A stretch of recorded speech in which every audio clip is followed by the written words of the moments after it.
O te toe whaatala whātore nei asonga fōlu tātua tino, e seisi whao popongo tala ni meo te tupu tātua tino I Sāmoa, o si mai elo whaafonga. Ua whaamaunia mai ele sui kom seno leo le ia taua Samuelu a whamasanga, o le whaletua o se tasi o suisi ni o le tanga ruenga o leo, na whaamaunia le tanga fio whala au whaasaina ma le awa malose, ina ua mai o na whaatino su e suenga o sui o le pūlenga. O le whaatara noanga talwe nei a le taitai o le atino, le fionga le laude le maali e tōpala te vau fosi smet, ma le autu stala na ia whaati ai le whaamalo sia, o le whio suenga mo whala au whaasaina mo tangata whainga ruenga umana malo.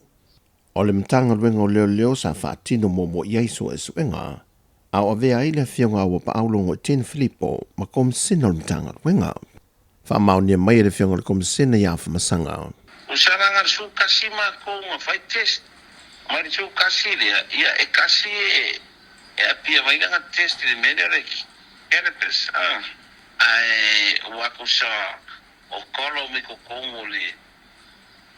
Ole screening ia le methamphetamine e le cocaine kusa kasi kan detect kusa e not detect o mai se me detect me na cannabis.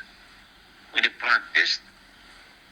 Ole si kanga marisu kasi le executive member ole alcohol ole kanga kana le detect le cannabis ole executive ole civilian staff Sau noli ata ole sa ole te minei o Yesu tula fono mtanga luenga o leo e wha malo loa se sui o mtanga luenga e wha mao nie lo na wha o ngao se whala au wha sai nei teimi whainga luenga sa ia vanga na ai whainga wha vai lima te ita ina i ngā luenga le malo e mta upo whapea. Ia kau whakula fonga le testa leo makangia mai ai once ke positive terminate lo. So menga le kau mai ai mal me fonga le ke manga ai. Ia le foi la ele uma le policy am kanga duenga gaming ai. E ia la issue e kaunga sikere advisor ia. Ele fai o le policy alonga outcome pe a positive sesi e terminate. So o kai liko isu nga inga ia mauki ngoa e lofur fa malolo ele stand out le acting. Once a positive ai oi malolo. So le menga le manga o ia reflect mai menga. Iko kongo skula fongo ia liko ia malofo le au akoa ia mamaka ka me fakingo nga luenga. Ma ua wha maa vai lea sui le pūlenga mai mtanga luenga o leo. Peitai wale o le mafua anga o le suenga lea sa whaatino i anteia. Ai o ana ia lava fua ngā rui luma mo ia lava. O le cannabis e pei o na sauno i le kom sina. O fuala au e pei o le marijuana.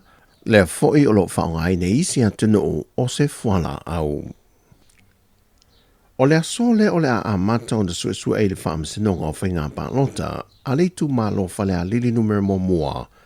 Lea na manu malo mai lea fionga le sui pāle mia, lea fionga to e lupe pōmuna nuku o ne semo.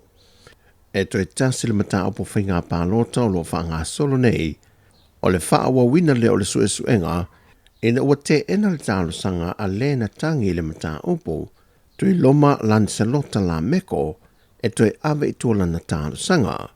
A to ai ma le te ena fo o le tangi tali a le fionga le whaipule, ena ua wha e loa le whaamasinonga e le mawhai o na toi ave i tōla na tālo sanga. Mai pe o na silfia, ua talia fo le tālo sanga le vanga wha upo whai le JPP, ena ia wha a wau pēle me tā upo. Ena ua mai o na fo le sia i o maua le tua le JPP, na o lato fina winai whainga wha soli tu la fono mo whainga wha la tua wha to sina, na wha tino le teime le whainga palo te tele le ua mawai atu. Mai o le fo ilo i longa, na fofonga ai le whaamasinonga ia mau na pui le tala noanga, a le fionga i se tasio sui whaipula le maota, na mula ulu sami leota, na tā uai le afia o se tino i tupe se lau wafeta la, na tutongi anga i le fionga i tui loma, ai toru se furu wafeta la na ave mo mua e le whaipule, pata sei ma se vaianga le whaatala noanga na pue, o lo tā uai le fitu se furu wafeta la, na ave e le whaletua o i inga, o le isi fo i sui whaipule. O le tae au nei, e wha wawai le mta au pō. Ua ngā rurue whātasi nei le to manga moe pōpō ngā tia, Male matanga luengo pisinisi ala manuia malaipa. Ele whaawo pe o te e atu pe tawhi e sesa wanga i te tonu a inga male atunu. Lea olo whaanga solo nei te tonu sa ia ato le whātau sanga. Mai na whaaftai e le ngate le malo e whaape nā whaere pū lenga le tō manga moe popo ngā tia. E le vesoswani mai al malo au whaatasi po le UN Trust to Fund Project. Lea olo o lato whaatu peina le ni whaama i te tā ua. O le tū malo sa nganga numera lua, le olo ngā lurue whaatasi nei malvaenga le tō manga, whaatasi e malmatanga ruenga, ina ia mauti noa ia saonga le muta tonu ainga whapea foile atu nuu. O le whainga pa anga wo sia nei, o le anga lurue e le komitia le tū malo le male tō manga, a toi malmatanga ruenga o pisinesi ala manuia maleipa, ina ia whaia whaatino porkalame, o a onga, ina ia mawhaio nā ngā isao i lea o le whaafita auli, ma ngā lurue ai ini fo i ai.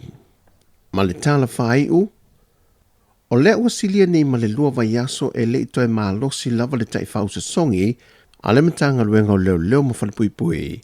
Le sa ngafa ma le sa i lia leo whala au whaasaina, e leo tātou wafu whape foi lo tātou malaiva a lele whavao mā lo.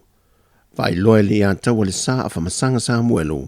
Traini voi ngare le mai le fai ma fai traini de va penga ma sa ele mele ko komo ele le ngai ai o le ngai o le e qualify o le handa ai al baile o traini voi ngare le mai le fai ma fai traini de va penga ma sa ele mele komo le ai sa le fai le practice ka ma ka vai ele me fa piko ai pe o le ka vanga pe e ma sa ele vai ni mo mai ngai di foi do me ngai apo le so ma nga von mai ngai afie ko. Mai ua whaamaunia mai ele i a taua, ua whaase e ese i le malo le sa ngafa ma le tau singo le tai whausa songi. Ai ua whaanga solo Yesu e suenga, pe na whaia mal mauti noa na ngā yuinga lea, pe o se lape ele fuafuaina. O tala whawia mo le amtango neiva yaso, ianga le leile tui fuafuanga la whenga i musio tātua tino o, whasoi fuia.